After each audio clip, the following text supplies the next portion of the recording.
Oh God, you said don't do any homework. I had 3 glasses of wine. I understand it's exactly perfect. The people that walked into the trade centers are perfect. The people that go and take AIDS tests, it's perfect. However, and maybe it's just my desire, and I don't really care because I want the whole system to collapse anyway, because out of that will bring new flowers. But how do we, as these healers, tweak the machine so these people that are disconnected in this whole matrix of things, not individual, not self-perpetuating, but in this thing, how do we turn them on? Does that make sense? It does, but we're happy to hear you express a little further the basis of your question, because your premise is that something in the machinery needs to be tweaked so that more people can be positively affected. And from our perspective, the machinery is perfect. We do not see the world as broken. We see individuals not aware of their own guidance. But the thing that we really want to impress on you today, and we think you're here and up for it and ready to hear it, is that while we are all one, yes we are one stream of consciousness focused with many different intentions from many different perspectives.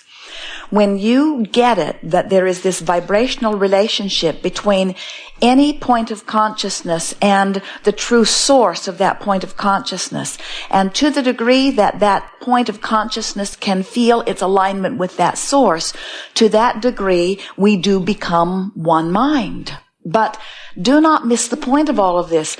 Source, or all that is, does not want the collective consciousness to come back to one point of perspective or to one intention. It is a wonderful thing to hold a myriad of intentions, which is necessary in an environment where there is a myriad of contrasting experiences. So when any individual like yourself reaches for your personal alignment and can feel it come into alignment, now you have joined the one. Now you have joined the power. Now you have joined the collective force or source of well-being. And now you are providing for yourself that alignment, but you cannot provide that alignment for anyone else. Everyone else has their own individual guidance. You talked about how maybe it's unconscious. Maybe there are people that at an unconscious level are separated from their guidance. But we say nothing's really happening at that unconscious level, because if it is really inactive, then it is not part of your point of attraction. And if it is active, if something that matters to you is active in a contrasting way, you feel negative emotion. If something that matters to you is active within you in a beneficial, aligning way, you feel positive emotion. And if you're not feeling any emotion, then it's not active enough that it's a big player anyway. So unconscious things aren't happening to people. And if contrast is happening, all it's doing, it just makes a bigger mess of it, which makes you more consciously aware that there's something that you want to be different. In other words, it does not matter. The further from where you want to be you are, the stronger the rocket of desire you launch about where you want to be. And so you're saying, how can we get together and in a more effective way help more people realize the power of who they are and realize the clarity of who we are? And we say, through the clarity of your example, that's the way you teach it. And the thing that we so much want you frustrated teachers to hear is that if somebody is vibrating here on the emotional scale and you're vibrating here on the emotional scale, they cannot hear you. But out there somewhere is a teacher that's vibrating closer to where they are. And once they make that jump, there'll be a teacher who's vibrating closer to where they are. And once they make that jump, there's a teacher that's vibrating closer to where they are. And let's not any of us count one vibrational teacher as more beneficial than another, because everybody's where they are. That's why we say, make peace with where you are and let this journey, let your work be about aligning the vibration within you. And when you do, things straighten up for you right away. And people who are then ready for you find their way to you. And then you can say, well, let me tell you what I've come to know. I didn't always consciously know this, but I'm realizing that the better I feel, the better things go for me. And there were a lot of things that happened that I used to carry around like a badge of honor. They used to talk about and activate that I don't activate anymore because I don't want to keep bringing them into my experience. It's reaching the point where when you say you create your own reality, many people are agreeing, even though their next question is, well, if that's so, how do I do it? And when people are ready to understand that they do it and they want to know how, then they're ready for the likes of you. But until then, the likes of you just irritates them. And you can't dabble in their experience. We know, we could feel it happening when we began talking with this fellow about how he could improve somebody else's game. We know that there are two things that happen. The first thing that happens, it makes you feel powerless because there are a lot of games you'd like to dabble in. In other words, there are a lot of people who you would like to positively influence in one way or another. And the other thing that happens is it makes you feel a little vulnerable that somebody else might have the ability to dabble in your game. In other words, what if somebody who thinks that warts on the end of people's noses is particularly attractive would wish one on the end of my nose? And what if they had the power to focus it there until it showed up? And we say, nobody can create anybody else's experience. All you can do is shine a spotlight on something they already want and then make the trail to what they are wanting easier for them to find it. But you cannot create in someone else's reality.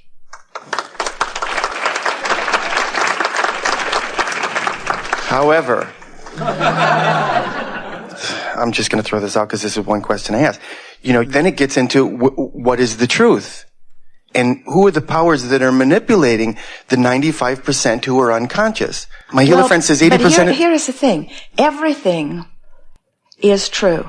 Sometimes people will say, Abraham, I need to focus on this. It's true. And we say, so you're looking at this truth that you don't want, and you're saying somebody else focused on it and activated in their vibration long enough that it became a dominant enough point of their point of attraction that it manifested in their experience. And because they have manifested this unwanted thing, and it is true, it's documented, then I should do it too. And we say, that's really silly. What you want to do is realize that there are true things that you want to create in your experience, true things that you don't, but you want to let the criteria for your willingness to focus upon it be how it feels when you focus upon it. Is this perspective that I hold compatible with the perspective of my inner being? Every subject is really two subjects. There is what is wanted and absence of it. And you can tell by the way you feel which end of the stick you are vibrating near. And what we want you to hear is that your inner being and your source is always vibrating on the good feeling end of every stick. Your source wants and expects and knows your well-being. So when you get apart from that vibration, you cause a vibrational separation between you and your source. And everybody else is doing the same thing. We do not agree with the premise that 95% of the population is being manipulated by someone else. We don't agree that any percentage of the population is manipulated by somebody else because we don't agree that anybody else can vibrate for you. We do acknowledge that there are vibrational influences, and we also acknowledge that the majority of people offer the majority of their vibration in response to what they're observing. So therefore, we acknowledge that the platform on which you are standing is a very strong influential point, which is the same thing as saying most people offer most of their vibration in response to what they're observing. So they're observing what is, they're offering a vibration about what is, which causes them to equal a point of attraction about what is, so they manifest more of what is, they become a bigger component of what is, which means they observe more of what is, which means they offer a vibration about what is, which means law of attraction gives them more of what is, which means they observe more of what is, and which means they offer a vibration more about what is, which means law of attraction gives them more of what is, which means they offer a vibration more of what is, which means, and this is what you're sort of feeling uncomfortable about. But we want you to understand that everybody is free to offer a vibration, and these seminars and so many like them are about offering your vibration as the criteria of how the thought feels, not whether it is already manifested or not. You cannot create an improved reality by focusing completely upon the reality that exists. You cannot continue to think the same thoughts and make any changes in your life experience, you see. But someone else is not controlling your thoughts. Someone else is just out there being an example that you could follow or not. So it's not that there are negative examples that are out there. It's that there are lazy focusers that are out there. It's that there are people that are out there focusing with no regard about what the focus means. It's that there are people out there that haven't quantified their journey. They want to be well, they just can't tell when they're moving in the direction of wellness because 99% of the creation is complete before there's any physical evidence. So even though they feel a little better, somebody will say, oh, well, that's just false hope. You're just fooling yourself. You can't cure yourself of this illness. Just because you think you're getting better doesn't mean you're getting better. There's no evidence. Look at what is. And we say, no, don't look at what is. If you look at what is, there will never be any new cures to anything. If you look at what is, there will never be any new cameras, any new computers, any new technology, any improvement, any new generations, if you only look at what is. But fortunately, there are dreamers, and we do agree with your premise that the majority of people are not really dreaming. The majority of people are looking at what is, but it's not a flawed system. It's a lazy population or a misguided population or a population that prefers to look at the marks on the faucet rather than feel the water and see how it feels. Somehow you've got separated from your belief in your ability to discern what's best for you. Here's where it starts. Here is the basis of all of that. Someone says, I want to feel good. It usually starts with your mother. And when you behave like that, I don't feel good. So you need to behave like that so that I will feel better. So you do your best to behave like she needs you to behave so that she can feel better. And in doing your best to behave like she wants you to behave so that she can feel better, you have to disregard how you feel, because how you feel has to be irrelevant if you're trying to do what feels better to her.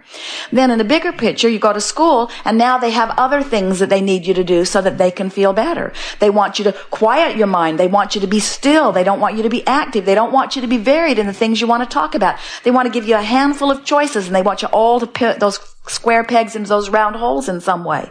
And then as this is all happening, as you are working on conforming to what somebody else wants, you're having little personal rebellions all along the way. That's your own guidance system saying, wait, the most important part of this is being left behind.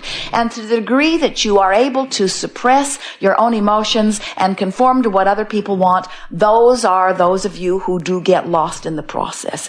And there are renegades like you and like Esther and Jerry who don't get lost in the process because you're not willing to subvert your own desires for very long. You can put up with it a little bit, but that desire to discover who you are is such a powerful burning desire that is within you. You are much more than you see here in these physical bodies. You are source energy who remembers all of this, you see. So it doesn't take very many of you out here on the leading edge, remembering who you are and beginning to practice it before you begin to activate things all over the place that other people who are beginning to become awake to it become activated to too. We just don't want you to see the world as broken. We want you to see it as understanding, as expansive, as diverse, as varied, as improving, as feeling pretty good. And here's the most important point in all of this. You can't know how well anybody else is doing as they stand in the middle of their life, because you can't judge accurately the vibrational relationship for them. It's like you could take all that you know about living in this nation and you could go to an underdeveloped country and you would yearn for improvement in their life experience because you know how much better it could be. And you would suffer more for them than they are suffering for them, because your desire for them has skyrocketed in relationship with where they are, and their desire for them has not skyrocketed in relationship, because you cannot want beyond your contrasting ability to give birth to your own desires. So we think the reason that so many teachers are seeing this world more out of balance than before, even though we promise you it is not, is because your technology allows you to mix your world events. Your technology allows you to stick your nose in so many pies where your nose doesn't belong. Your technology allows you to evaluate so much that is beyond your scope of creation. And in doing so, you get yourself all out of whack on their behalf. There are so many teachers that are out of whack on behalf of a broken world that is not broken. And we say, clean up your own vibration and the world will look better to you. And the world looks better to you. The people that you can benefit or the people who can be helped by you will make their way to you. But if they make their way to you and you see them as broken, you've got nothing to give them. You've got to be able to hold the vision of them improving. And that's why when we say to you, make peace with where you are, we want you to make peace with where everyone is. We want you to make peace with the world events. We want you to make peace with where your friend is in relationship with where your friend wants to be. We want it to be all right where anybody is. So if you're a teacher, we want it to be all right with you where you are, because if it's not all right with you where you are, you will not be able to move from where you are into a better feeling place. So as a teacher, it has to be all right with you where anybody is, or you will not be able to guide them in another place. So Esther, as she saw this comedian languishing, she saw him frightened. She could feel that he was not in his stride and that he was not feeling good. As she watched him, she did not allow herself for very long to see him in his terrified space. Instead, she saw him as she knew him to be.